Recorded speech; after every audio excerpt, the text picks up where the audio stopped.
520 West Chestnut, a second home for the last 3 decades. And this week, John Blim is hanging up his hat.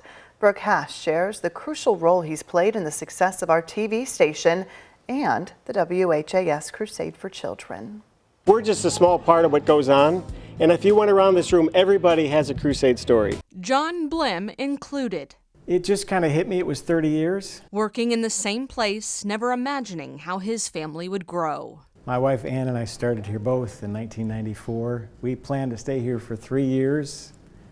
And then life comes along. Claire came along first, then Kathleen, 2 girls who grew up in television playing instrumental parts in their dad's career. The Crusade is a great fundraiser, but it's also this massive family reunion every year. 26,300. If there's anything that says Crusade for Children, it's a lemonade stand. A year-long effort to make life better for children with special needs, culminating into the biggest fundraising weekend at WHAS, raising millions of dollars.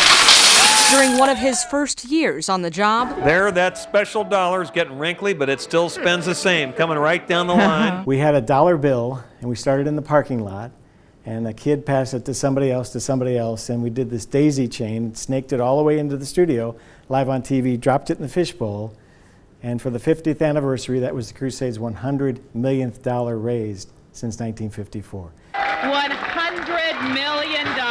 And that was a very special moment because you had people, you had volunteers, you had people who'd been there from the very beginning who'd been on all 50 Crusades at that point, and they got to touch that dollar. We dropped it in the fishbowl, we set off fireworks, and it was a great moment. Like everyone on the Crusade staff, he's a jack of all trades. John is good because he can do anything. He's worked in different departments. 8 years at the station in creative services. We launched WHAS11.com.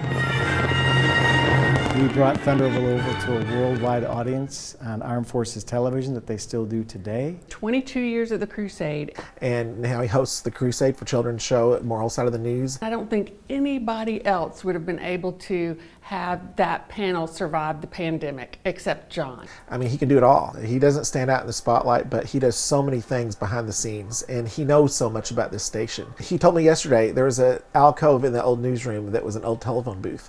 Who would know that except for John? But we've relied on that, and you don't realize how valuable it is until it begins to plan its exit. I'm sad to leave, but I'm happy for the next chapter, to be honest. In a place filled with stories, he helped write so many of them. Almost 20 years ago, we interviewed a mom of a special needs child, and she said this, and it's always stuck with me. Without the Crusade for Children, a lot of children wouldn't be here today. And honestly, it doesn't get any better than that. It's fantastic. I wake up every morning, and this is what I get to do. And it's a special thing. Our total is 6!